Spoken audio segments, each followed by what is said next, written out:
नमस्कार, आप देख रहे हैं न्यूज वॉच इंडिया। मैं हूं आपके साथ पंकज यादव। करते हैं बुलेटिन की शुरुआत। तो कांग्रेस ने आधिकारिक तौर पर आम आदमी पार्टी का समर्थन करते हुए केंद्र सरकार की अध्यादेश का विरोध करने का फैसला किया है। इससे पहले कांग्रेस ने कहा था कि कांग्रेस पार्टी ने हमेशा राज्य में निर्वाचित सरकारों के संघीय ढांचे पर किसी भी हमले का विरोध किया है। वो आगे भी ऐसा करना जारी रखेगी। संसद के अंदर और बाहर दोनों जगह इसका विरोध करती रहेगी। केंद्र सरकार 19 मई को दिल्ली सरकार की शक्तियों को कम करने के लिए एक अध्यादेश लेकर आई थी। इसमें सेवाओं पर नियंत्रण का अधिकार भी शामिल है।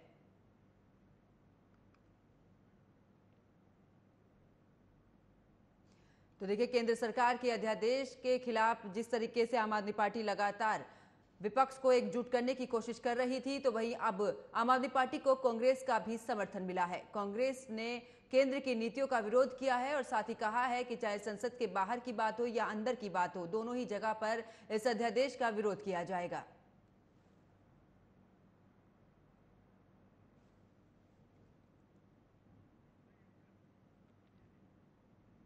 रुक करते इस वक्त की बड़ी खबर का। पाकिस्तानी महिला सीमा हैदर की होगी जांच। इस वक्त की बड़ी खबर आपको बता रहे, जहां पर यूपी एटीएस करेगी सीमा हैदर के केस की जांच। बिना वीजा पाकिस्तान से भारत आई है सीमा हैदर, पाकिस्तान से नोएडा आने की जांच होगी। तो इस वक्त की बड़ी खबर आपको बता रहे, जहां पर सीमा हैदर को लेकर अब जांच की जाएगी। बिना वीजा पाकिस्तान से भारत आई है सीमा हैदर, इसको लेकर अब एसआईटी जांच करेगी। इस वक्त की बड़ी खबर आपको बता रहे, जहां पर पाकिस्तानी महिला सीमा हैदर की जांच होगी। यूपी एटीएस करेगी सीमा हैदर केस की जांच। बिना वीजा पाकिस्तान से भारत आई है सीमा हैदर, पाकिस्तान से नोएडा आने की ये जांच होगी। इस वक्त की बड़ी खबर आपको बता रहे, जहां पर आपको बता दें कि पाकिस्तानी महिला सीमा हैदर की होगी जांच।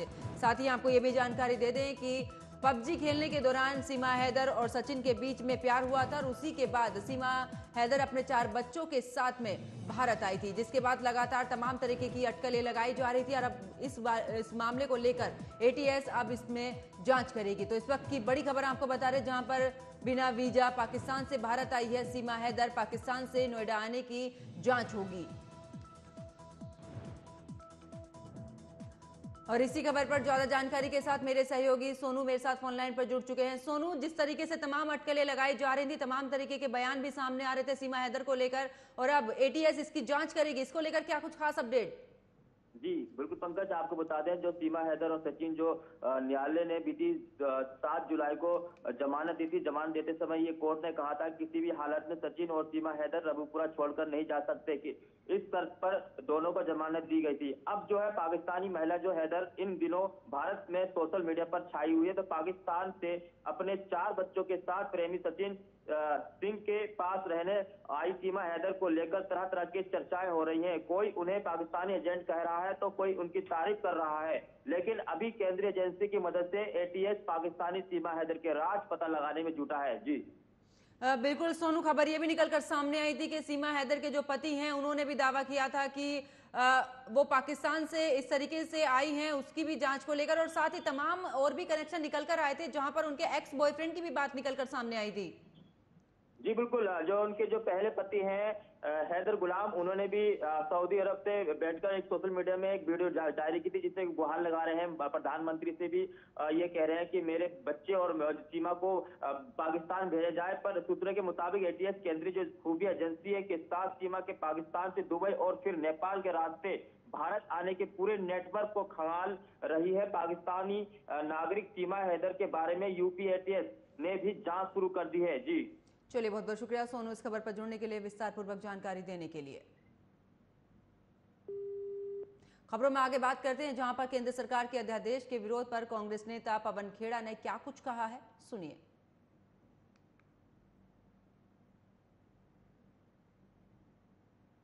तो केंद्र सरकार था संघीय ढांचे पर कभी भी कोई वो बंगाल में हो या वो दिल्ली में हो, हम उसके खिलाफ हैं। और जब से ये सरकार आई है, पिछले 9 साल से संघीय ढांचे पर लगातार हमले बोले जा रहे हैं। ये संघ की विचारधारा ही ऐसी है कि संघीय ढांचे को ये लोग बर्दाश्त नहीं कर पाते। राज्यों के अपने अधिकार क्षेत्र होते हैं, उन अधिकार क्षेत्रों पर लगातार हमला मोदी सरकार करती आई है। तो उसी कल भी हमारी बैठक हुई, उसी सिलसिले में दिल्ली का जो अध्यादेश केंद्र सरकार लाई है, हम उस अध्यादेश के विरोध में हैं। क्योंकि कांग्रेस पार्टी सदैव संघीय ढांचे की रक्षा करती आई है। खबरों में आगे बात करते हैं, जहां पर आम आदमी पार्टी बेंगलुरु में होने वाली विपक्षी दलों की बैठक में शामिल होगी। पार्टी ने इसकी घोषणा अरविंद केजरीवाल के घर पर पार्टी नेताओं की बैठक के बाद की है। विपक्षी दलों की बैठक में अरविंद केजरीवाल सहित पार्टी के अन्य बड़े नेता भी शामिल होंगे। ये फैसला दिल्ली में केंद्र सरकार के अध्यादेश के खिलाफ कांग्रेस का समर्थन मिलने के बाद लिया गया है। राघव चड्ढा ने बताया है कि आम आदमी पार्टी विपक्षी दलों की बैठक में शामिल होगी। बैठक में शामिल होने के लिए अरविंद केजरीवाल, भगवंत मान और संजय सिंह कल बेंगलुरु जाएंगे। बेंगलुरु में 17 और 18 जुलाई को विपक्षी दलों की बैठक होगी।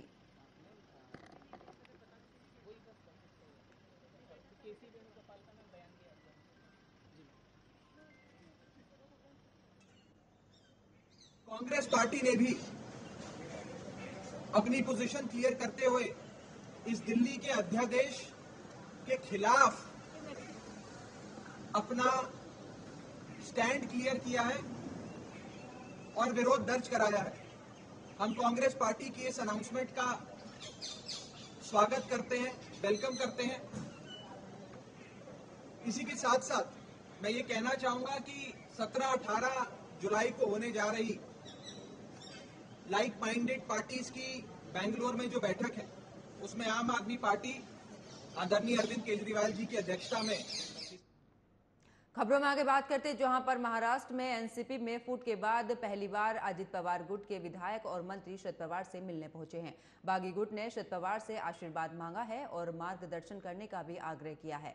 बगावत के 14 दिन बाद बागी गुट के मिलने पहुंचने से राज्य में सियासी चर्चाएं तेज हो गई हैं। शरद पवार से मुलाकात के बाद राष्ट्रवादी कांग्रेस पार्टी के नेता प्रफुल्ल पटेल ने कहा कि आज हम हमारे नेता शरद पवार जी से मिलने आए हैं और हमने उनका आशीर्वाद मांगा है। हमारी जो इच्छा है कि राष्ट्रवादी कांग्रेस पार्टी एक साथ रहे और मजबूती से आगे काम करती रहे, इसके लिए हमने शरद पवार को कहा है कि वो इस दिशा में विचार करें।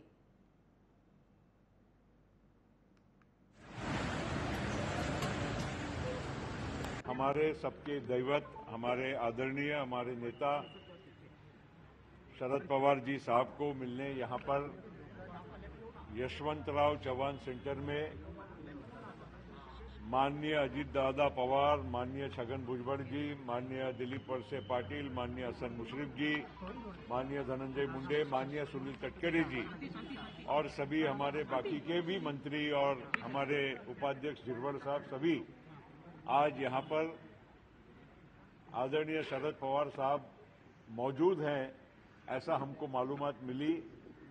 तो हम श्री अजीत पवार साहब के बंगले पर बैठे थे, तो जैसे ही हमें समझा कि यहाँ पर साहब बैठे हैं, तो हम सब लोग यहाँ पर बिना पवार साहब को सूचित किए हुए यहाँ पहुंचे।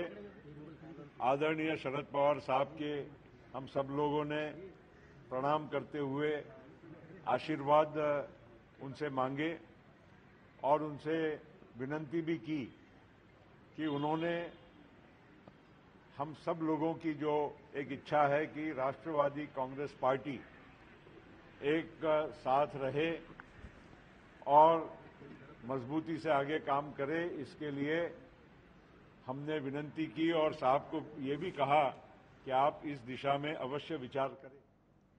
खबरों में आगे बात करते हैं, जहां पर ओम प्रकाश राजभर एनडीए का हिस्सा हो गए हैं। इसके साथ ही मुख्तार अंसारी के बेटे अब्बास अंसारी अब बीजेपी के एनडीए गठबंधन का हिस्सा हो गए हैं। ओपी राजभर के एनडीए में शामिल होने के बाद तकनीकी रूप से अब्बास अंसारी भी एनडीए का हिस्सा हो गए हैं।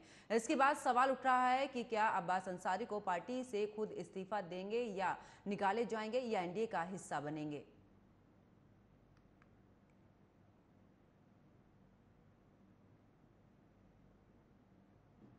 और भारतीय जनता पार्टी आगामी 2024 चुनाव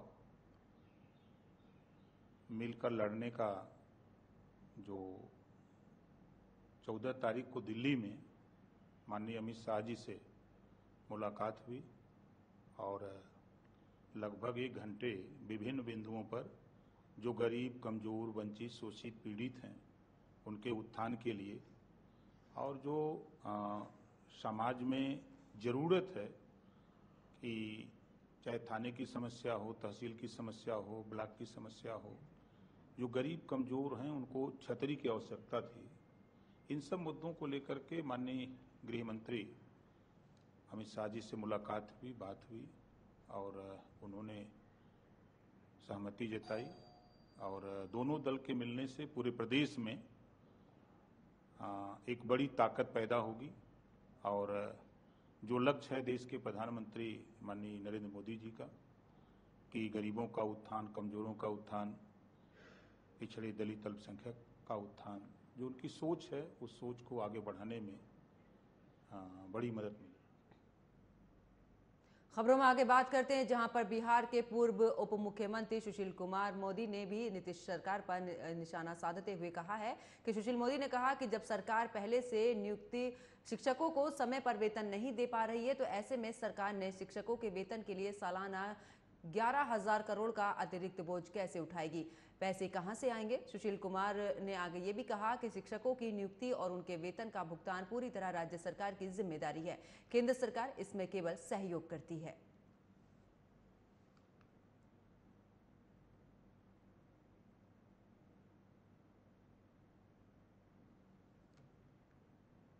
दिल्ली में एक बार फिर से बारिश हुई है, जिसकी वजह से बाढ़ के जूझ रही जनता के सामने कठिनाइयां बढ़ गई हैं। हरियाणा के हथनीकुंड बैराज से पानी छोड़े जाने से यमुना में जलस्तर बढ़ गया है। भारी बारिश से यमुना का जलस्तर बढ़ने से प्रशासन की परेशानियां बढ़ गई हैं। बारिश और बाढ़ के पानी की वजह से कई जगहों पर जलभराव देखा गया है, जबकि ITO, राजघाट सहित शहर के मुख्य इलाके जलमग्न हो गए हैं। अधिकारियों के मुताबिक बारिश के बावजूद यमुना में जलस्तर में गिरावट देखने को मिल रही है, लेकिन अब भी नदी खतरे के निशान से ऊपर बह रही है। यमुना में खतरे का स्तर 205.33 मीटर है। वहीं यहां के यमुना बाजार, ITO, लाल किले, कश्मीरी गेट के आसपास के इलाकों में पानी भरा हुआ है। प्रभावित इलाकों में NDRF की 16 टीमें तैनात हैं। NDRF की टीमों ने दिल्ली में अब तक 1500 से ज्यादा लोगों को बचाया है। साथ ही 6000 से ज्यादा लोगों को सुरक्षित स्थानों पर भी भेजा गया है।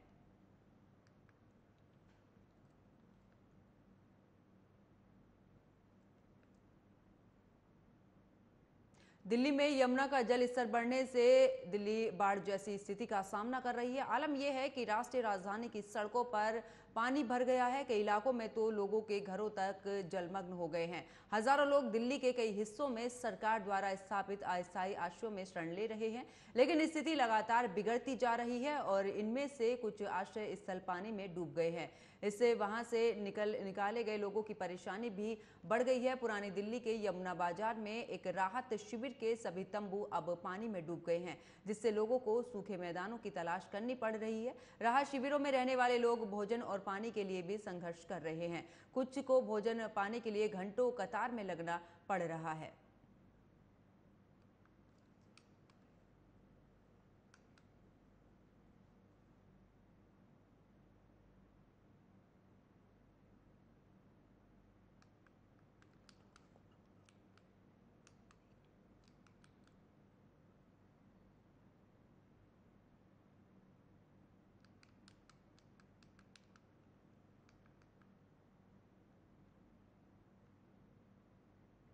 तो बारिश के बाद से दिल्ली में यमुना का पानी आफत बन चुका है। यमुना अभी भी खतरे के निशान के ऊपर बह रही है और दिल्ली वालों के लिए यमुना का पानी मुसीबत बना हुआ है।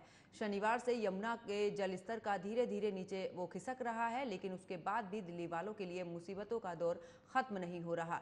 दिल्ली के घरों, गलियों और दिल्ली की सड़कों से इस पानी से गुजर जाने पर भी दिल्ली वालों के लिए ये पानी तमाम चुनौतियां छोड़ कर जाएगा। और साथ ही आपको ये भी बताते हैं कि ग्राफिक्स के जरिए आपको ये भी समझाते हैं कि आखिरकार दिल्ली के जो लोग हैं उनको कौन कौन सी परेशानियों का सामना करना पड़ेगा। तो पानी के उतर जाने पर दिल्ली वालों के सामने 3 बड़ी चुनौतियां हैं, जिसमें से पानी उतर जाने पर सड़कों पर होगी गंदगी का अंबार। सड़कों पर जमा गंदगी से जानलेवा बीमारी का खतरा होगा। डेंगू, मलेरिया जैसी बीमारी भी फैलने का खतरा बना हुआ है। दिल्ली वालों के सामने पीने के पानी का भी संकट है। दिल्ली के 3 वाटर ट्रीटमेंट प्लांट अभी भी बंद हैं, ये दूसरी चुनौती। वहीं पानी उतर जाने के कितने बाद वाटर ट्रीटमेंट प्लांट शुरू होंगे। दिल्ली वालों को फिर से होने वाली है इस दौरान बारिश से डर है। जहां पर फिर से बारिश हुई तो ऐसा ही होगा कि स्थिति फिर से खराब हो सकती है। फिर बारिश होने पर दिल्ली में फिर होगा जल भराव और मौसम विभाग ने दिल्ली के लिए येलो अलर्ट जारी किया है। शुक्रवार को मुकुंदपुर में 3 बच्चों की मौत का भी मामला सामने आया। मुकुंदपुर में एक ग्राउंड में भरा था पानी और पानी में नहाने गए थे ये तीनों बच्चे, जिनकी डूबने से मौत हो गई। जहांगीरपुरी ब्लॉक एच के रहने वाले थे तीनों मृतक बच्चे। शनिवार को भी पानी में डूबने से 3 बच्चों की मौत हुई है। द्वारिका के सेक्टर 19 का ये मामला है और गोल्फ कोर्स लाइन में भी अंडर कंस्ट्रक्शन में था गड्ढा, जहां पर ये हादसा हुआ और साथ ही गड्ढे में गिरने से 3 बच्चों की मौत हो गई। जनता की परेशानियों पर कौन देगा जवाब, ये सबसे बड़े सवाल हैं, क्योंकि जिस तरीके से दीवार के से कूदे चारों बच्चे, जहां पर सीएम केजरीवाल ने इसको लेकर कैबिनेट भी बैठक बुलाई थी और साथ ही इस दौरान तमाम तरीके के जो बातें रखी गई थी और सभी मंत्रियों को बाढ़ प्रभावित क्षेत्रों की जिम्मेदारी भी दी गई थी। समस्या से निपटने का भरोसा भी इस दौरान दिया गया था और साथ ही आपको ये भी बता दें कि जल बोर्ड ने एडवाइजरी भी जारी की। लोगों से पानी के कम उपयोग की अपील भी जनता की तरफ से की गई है। दिल्ली बनी है सैलाब और शुरू हुई है सियासत।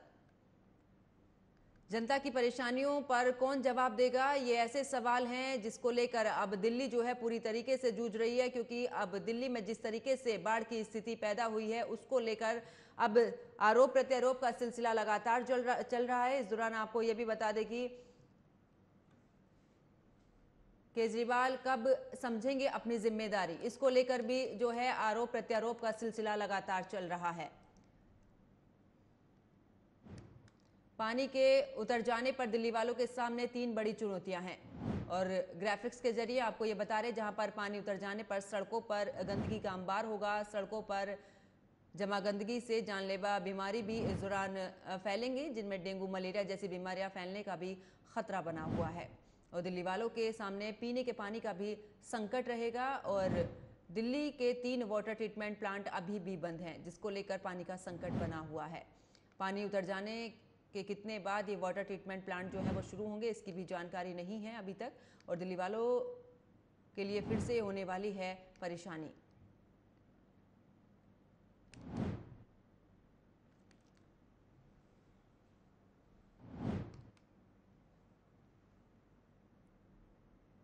खबरों में आगे बात करते हैं, जहां पर एक तरफ सब्जियों के बढ़ते दाम ऊपर की ओर बढ़ते हुए नजर आ रहे हैं, लेकिन इसी बीच सरकार ने रियायती दरों पर टमाटर की बिक्री शुरू की है और जहां पर केंद्र सरकार ने दिल्ली एनसीआर और कुछ अन्य क्षेत्रों में रविवार से टमाटर 80 रुपए प्रति किलो के भाव से बेचने की घोषणा की है। टमाटर की ऊंची कीमतों से आम लोगों को राहत देने के लिए पहले सरकार इसकी बिक्री 90 रुपए प्रति किलोग्राम के भाव से कर रही थी, जिसके बाद केंद्र सरकार ने शुक्रवार को दिल्ली एनसीआर में मोबाइल वैन के जरिए रियायती 90 रुपए प्रति किलोग्राम की दर पर टमाटर की बिक्री शुरू की थी और इस एक आधिकारिक बयान में यह भी कहा गया है कि सरकार के हस्तक्षेप के बाद टमाटर की थोक कीमतों में भी कमी आई है।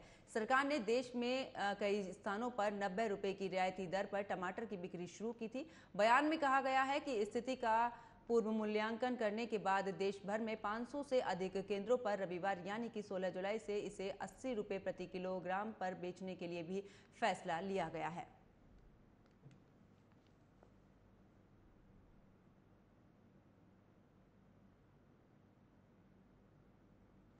तो देखिए ग्राफिक्स के जरिए आप देख सकते हैं किस तरीके से केंद्र ने राहत दी है। 500 से अधिक केंद्रों में रियायती दरों में बिक रहे हैं टमाटर। कई केंद्रों पर बिक्री शुरू हो चुकी है। शनिवार को 116 रुपए 86 पैसे प्रति किलोग्राम से थे। अधिकतम दर 250 रुपए प्रति किलोग्राम की थी और न्यूनतम दर 25 रुपए प्रति किलोग्राम। वहीं टमाटर का मॉडल प्राइस 100 रुपए प्रति किलो था और दिल्ली में टमाटर 178 रुपए प्रति किलोग्राम, मुंबई में 150 रुपए प्रति किलोग्राम, तो वहीं चेन्नई में 132 रुपए प्रति किलोग्राम। उत्तर प्रदेश की अगर बात करें तो हापुड़ में 250 रुपए प्रति किलोग्राम और दिल्ली एनसीआर सहित कई शहरों में 80 रुपए किलो टमाटर बेच रही है सरकार। 500 से अधिक केंद्रों में रियायती दरों में बिक रहे हैं टमाटर। कई केंद्रों पर बिक्री शुरू भी हो चुकी है। शनिवार को 116 रुपए 86 पैसे और अधिकतम दर 250 रुपये प्रति किलोग्राम।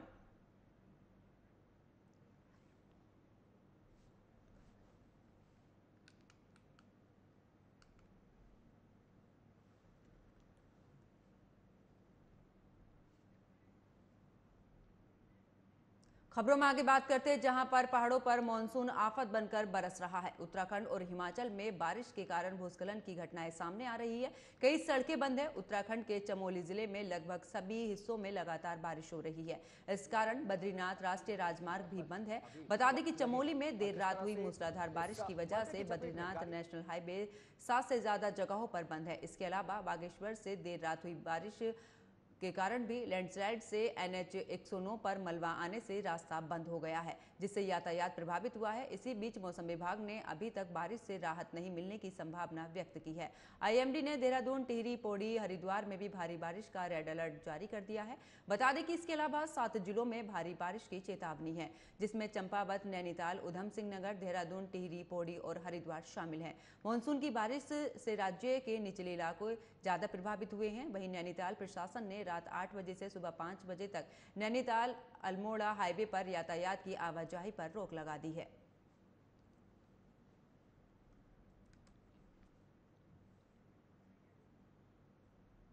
और मेरे साथ फिलहाल खबरों में इतना ही। आप देखते रहिए न्यूज वॉच इंडिया। नमस्कार।